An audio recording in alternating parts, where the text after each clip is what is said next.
guys, here we are. I'm going to be doing a head gasket replacement or head replacement on my 1999 Ford Courier. I'm going to actually replace the head itself and the head gasket.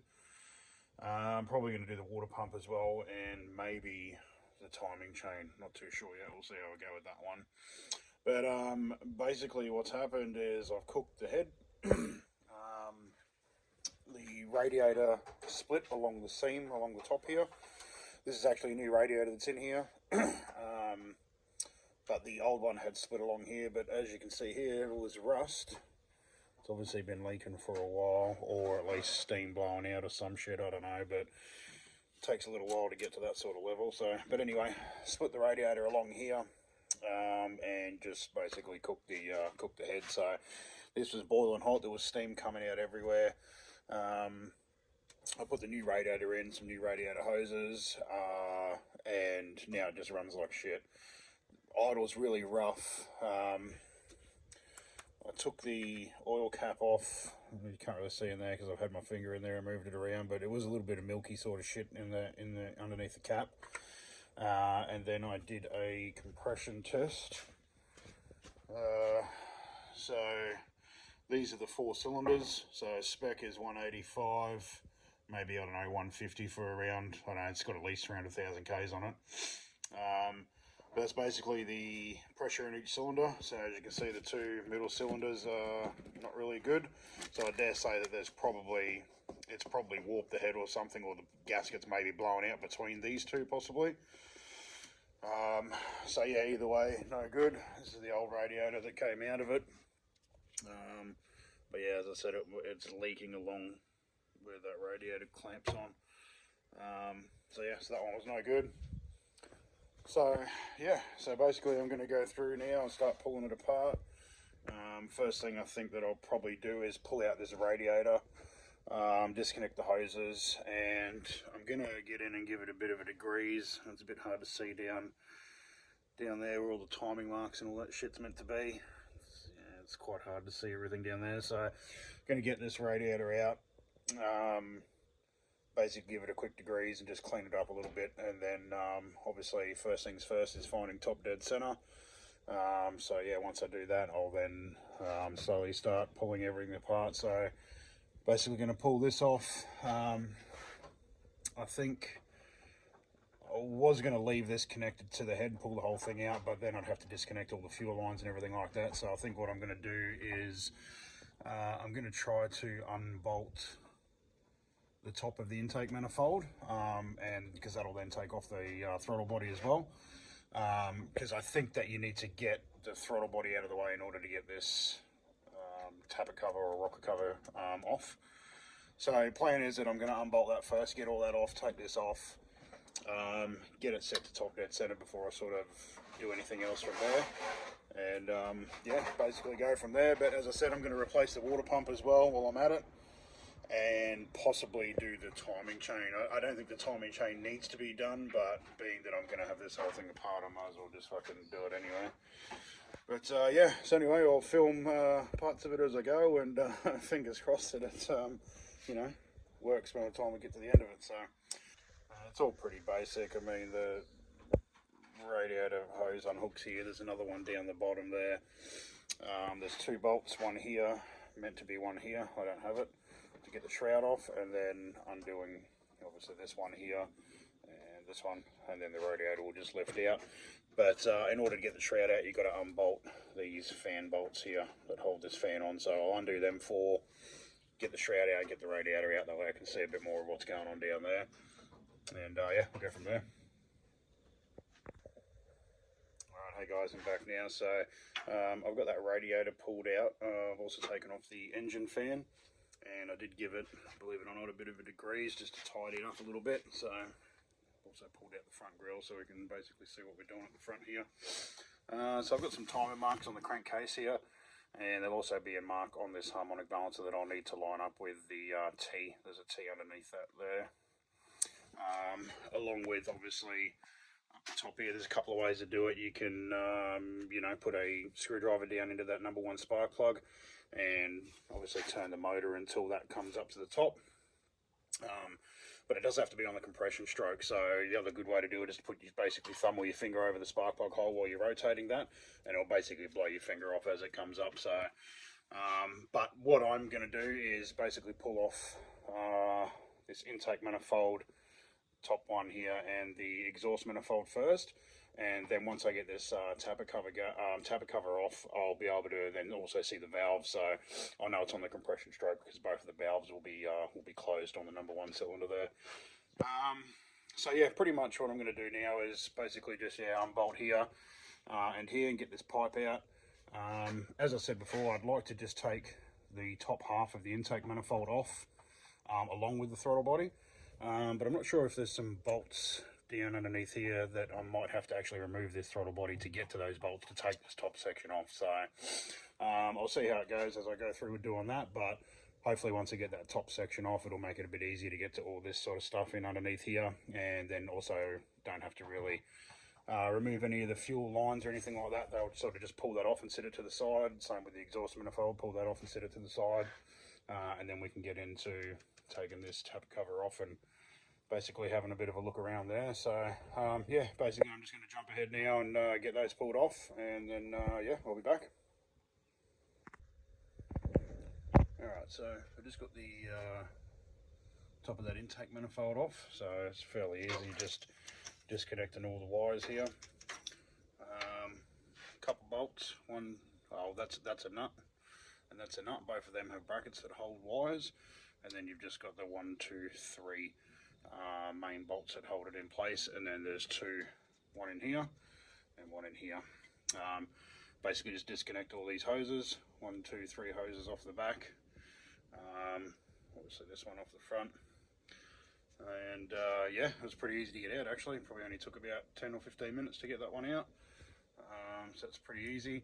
I did take photos of everything before I undid it all, just so I know where all the connectors go back, because you've got some wiring at the back here. There's also an earth lead that bolts into the back of the firewall there, you know, these hoses and shit like that. So just so I know where everything goes, I took photos of it before I disconnected everything. So yeah, probably a pretty good thing to do, but this doesn't look like it's going to be that bad to get off. So I'm just going to jump over now and tackle this exhaust manifold and get that off, and then I'll come back over here and jump onto this side and try and get that off. So yeah, so far so good. Alright guys, so I got the exhaust manifold taken off, or extractors unbolted. So again, it was just those 10 bolts along there that are on those studs, so the 10 nuts that I had to unscrew, and that just pretty much popped straight off. So yeah, that was nice and easy. I am going to have to take out these studs. I've just bought a whole new head, so I'm obviously going to have to put these studs into the new head when it comes, along with the rockers and the cam, and basically just bolt that new head on. So yeah, so I'll be taking out all of those. Once I get the head off, I'll get all them out, but for now I've just got it pulled back out of the way, and yeah, now it's time to start tackling this intake manifold. So again, I assume it's just a few bolts along there that need to be gotten out. Hopefully it's not too bad. I'll probably have to get up underneath there or some shit, but yeah, hopefully it won't be too bad. So yeah, I'll get this unbolted, and then we can obviously get this tapper cover off, and then we can set it to top dead center before we sort of move on from there. Alright guys, so I'm just having a bit more of a look at this intake manifold, and I can see that there's a couple of hoses, like that one and possibly that one at the back there, that need to be undone. And then it looks like just a couple of bolts, so there's one there, 2, 3, another one down underneath there, 4, and there's another one down at the bottom there as well, so 5. 1, 5, 6, that's 6. So yeah, I'm sure there's a couple more along the bottom there. So yeah, I think it's just a matter of just basically undoing those hoses, and then yeah, undoing the bolts. So we'll hook in and get that done, and then we'll jump back and get this tapper cover taken off, and then we can set it all to top dead center before I start actually unbolting the actual head. So yeah, anyway, we'll jump forward and get that done. Alright guys, so we're back. I've got the intake manifold pulled off. It was actually pretty easy to do, probably took about half an hour or so, but there's just these four nuts on these 4 studs here, and then there's also 4 underneath as well.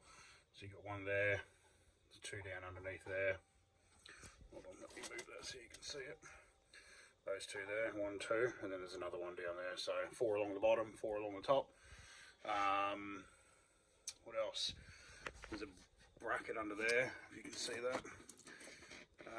That black bracket there bolts in right into there, and you have to undo that, but you also have to undo the 2 bolts down the bottom that bolt into the block as well, or else you can't pull the manifold off the head.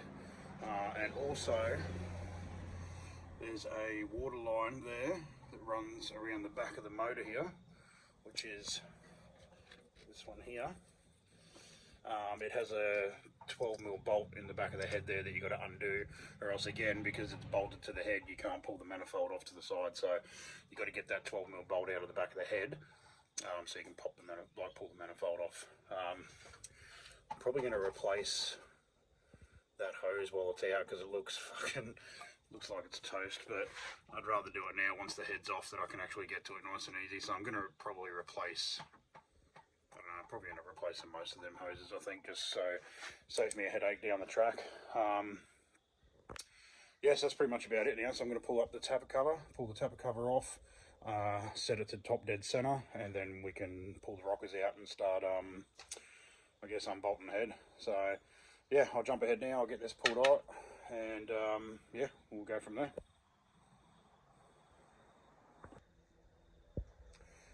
And obviously to take this off, it's just these bolts. So 1, 2, 3, 4, 5, 6, 7, 8, 9, 10, 11, maybe more, but looks like it's a 10mm bolt. So I'm just going to go ahead and undo all them and get it off. Alright, tapper cover is off. I've got to set it top dead center. You can see down there. You can see my mark there, one on the harmonic balancer and the one on the crankcase. And that's the other timer mark there. Pistons at the top.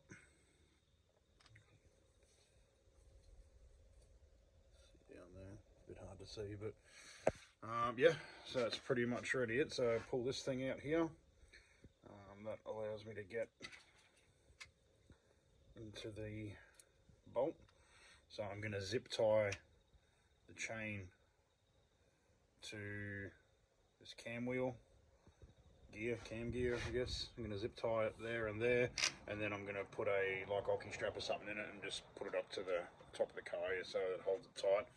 I'll undo this bolt, get the distributor out, and then obviously slide this cam wheel off, and then should be right to start unbolting the head. I'll jump in and get that done. We'll see how we go.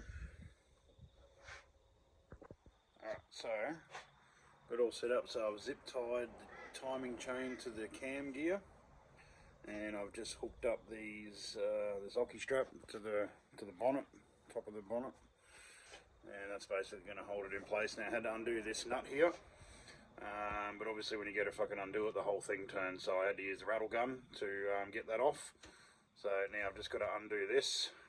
This will slide off. That's what the distributor goes onto, and then that should just pull off, I would think, and then I can go ahead and start undoing all those bolts. But to be honest, it doesn't really look too bad, and the oil actually doesn't look too bad either, but there was definitely some milky shit underneath the cap, and as I said, the compression in those middle cylinders was no good. So definitely got it done. We're in it now, so just gonna hook in and get it done. Alright, so yeah, so I was just undoing that nut, pulling off that little gear, and then that just pulls off. As you can see, it's fairly tight. It's kept its tension definitely, as long as this stays hooked up. Any problem is going to be is that when I pull this head out, I've got to lift it through that, so I'm going to actually have to unhook that at some stage. And while I'm lifting the head off, so I have to get someone to help me do that, but that's probably going to be the only issue with that. The other thing is, I don't really know the undo sequence. I think you got to undo certain bolts as you take them off, but because I'm replacing the head, I don't think it really matters. This is the head gasket that I've got. So it says that the tightening sequence, obviously it's going to go like that. So it shows you the tightening sequence, and then obviously the torque settings. So I think I'm just going to loosen them off in that sequence there. Just follow that like 1, 2, 3, 4 as I loosen them. But again, I don't think it really matters too much because I'm not reusing the head. The head's basically going to go in the bin. I've got a whole new one, so I think you normally would take it off in sequence so that it doesn't warp the head any more than maybe what it already is. You can get it machined or whatever, but as I said, I don't really need to worry about that. So anyway, I'll hook in and get this head unbolted. Alright, we're back. So I got the head off. It was a bit of a mission to do it by myself because I had to fucking lift it over this time and gear thing. But nonetheless, got it done. I spilled a bit of oil because I had to tip the head back while holding my hand under the head here to keep the tension on this because I had to undo these. So I had to hold my fingers underneath here and like lift the head off to the back. So basically everything that was in the all the oil that was in there has ended up down here.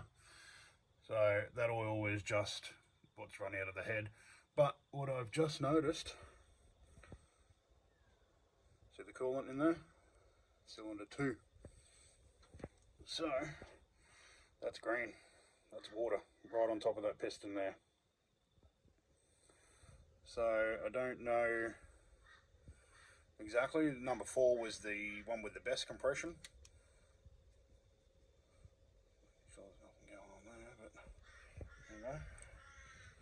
So number 1 was at 135, 2 and 3 were both at 110, and number 4 was at 145. So the back one was the better one. But as I said, all the oil that's spilled over here is just from me lifting the head off. But that coolant that is sitting on top of that piston there, yeah, that's the problem. So at least I know I'm in the right place and doing the right thing. Yeah, happy days. So now that that's out, like I said, I'm going to replace these hoses as well while they're out. This is that one that I was saying, so that's the bracket. It actually goes onto that one that bolts onto the back of that head there, which you have to undo to get that manifold off or else you can't pull it across. So that's where that bolt is there. So yeah, glad to have it off. That's all nice and tight, so it shouldn't be a problem. And hopefully when I put the new one back on, I'll have the missus here and she can help me so that I can get it back on without damaging anything. So this is the gasket. Yeah, so that's the gasket there. So actually I should give that a wipe first. Sorry about that. Just gonna fucking soak up some of that oil. A bit of a wipe off. Interested to know if there's any cracks in the head gasket.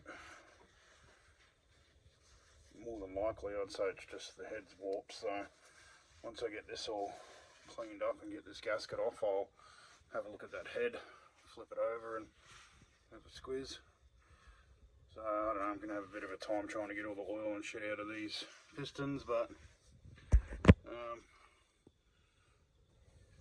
yeah, I don't really know, to be honest, what's good and what's bad, but I mean, I don't know. I'm not doing anything with the block anyway, so fucking even if it is bad, that's fucking, that's how it's staying for now. But yeah, so anyway, we'll get this cleaned up and then we'll have a look at the head gasket and check out what underneath the head looks like, and yeah, see if we can find what's going on. But as I said, you can see the coolant clearly in cylinder 2 there, so it's definitely the problem.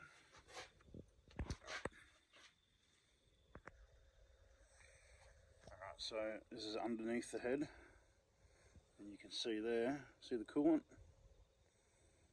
And it's real green too, because I just fucking, when it overheated on me, I put that brand new radiator in and I drove it home with brand new bottle of coolant in it, so that's why it looks super green. All the other ones look good.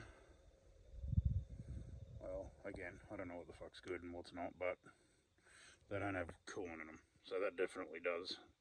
So I basically just flipped this head straight over and sat it up on here.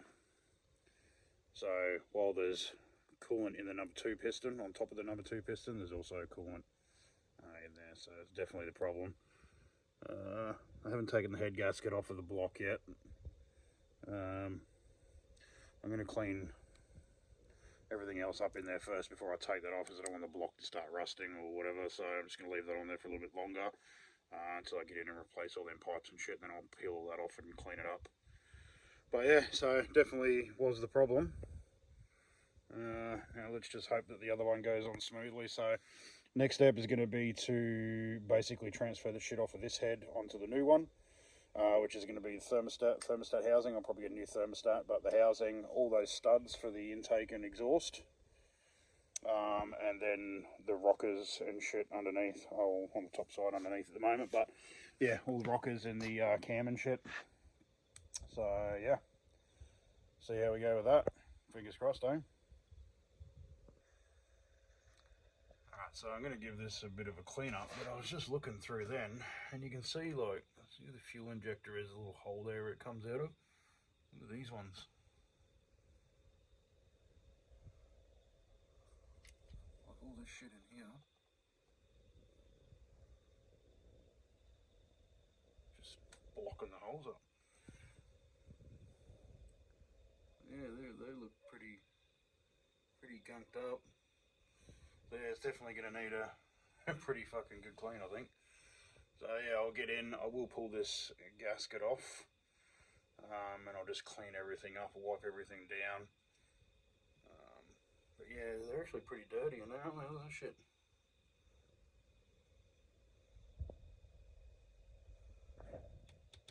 So yeah, it definitely needs a good clean. So yeah, I guess next step is to jump in and give all this a clean. I'm not pulling this intake actually out of the engine bay, so I'm just going to have to clean it while it's in there as best as I can. And yeah, I'll get this gasket off, give it all a clean up all along here, and get ready to start swapping all that gear into the new head. Fingers crossed it all goes to plan. So far so good. Hope it stays that way. Actually, I was planning on replacing these pipes here. I'm going to replace this one. But this one here that I was looking at before when the head was still on, it's actually a metal pipe. So I don't really need to replace that. So that's metal and it runs all the way through, and underneath goes in behind there. You just see it there. It runs along the back here. So I'm not going to worry about replacing that because it's metal. Should be pretty good, but I will replace this one just because it's in a prick of a spot to get to once the head's back on there, and if it goes later on down the track. So it's definitely going to be worth me doing now while it's all out.